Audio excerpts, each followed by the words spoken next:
Hello Saber World, this is Goodman from ArkLight Arsenal.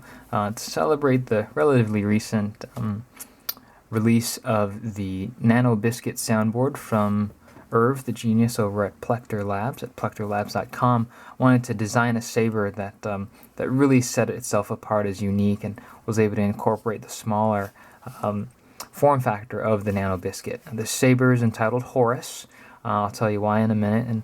And this saber is essentially designed as a test bed for a few new tricks that I'm trying to incorporate and push the envelope in my personal saber work. The saber is upgrade compatible to the crystal shard. Obviously, I don't have access to that specialty board, but its user could opt to have the board swapped out for the crystal shard, which would give it clash flash capability. But for now, I think this saber sort of stands on its own as a great display saber, and it's also designed for dueling. The saber is essentially based around custom built 6061 aluminum. From here all the way to here, everything's an original design, and I did want to incorporate, however, an MHS compatible blade holder. So that's what this is.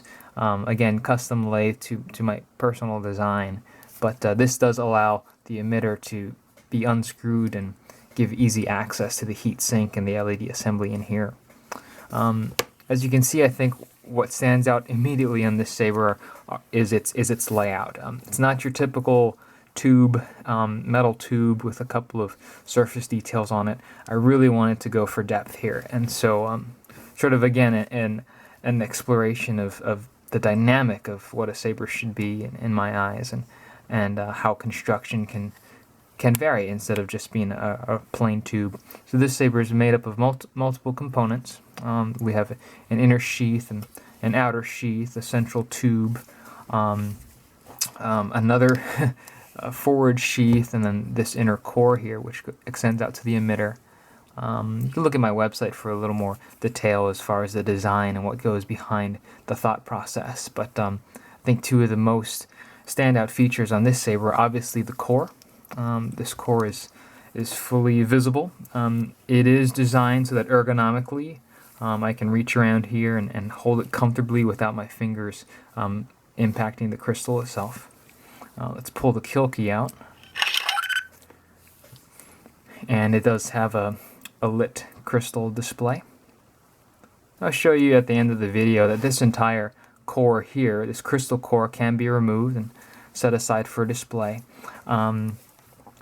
I did want to do, because this saber is named Horus, I tried to incorporate a sort of a hodgepodge mishmash, if you will, of design cues from Egyptian mythology, from Stargate, the movie and the series, just to, again, push the boundaries on my acid etching. Check out the website for more detail, but essentially, give a better shot here.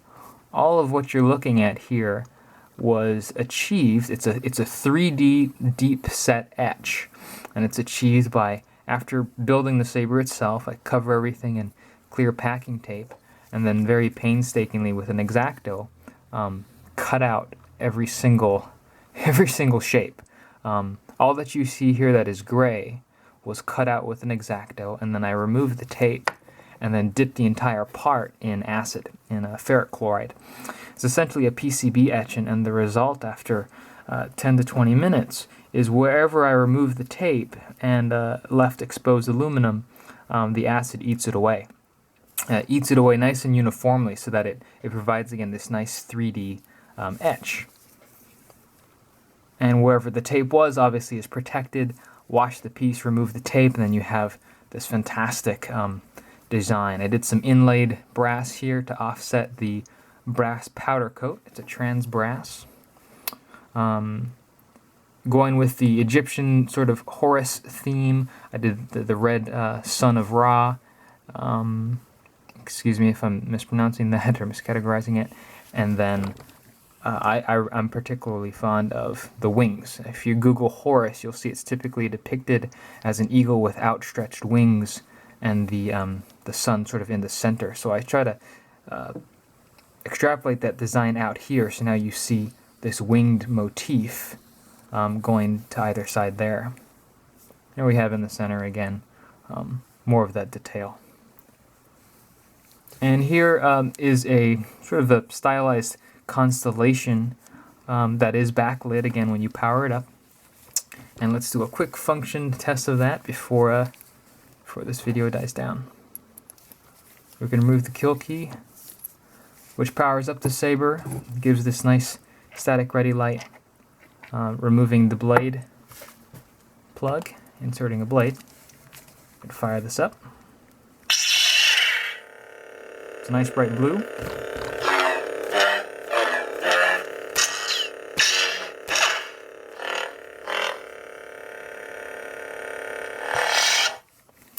This, I believe, is using one of Mad Cow's awesome saber fonts from saberfont.com. And essentially that's the saber. Check out the website for more detail. If I had time, I'd pull that core out. But suffice to say, very proud of this lightsaber. Very easy to access the micro SD card. Let me show that to you in a sec.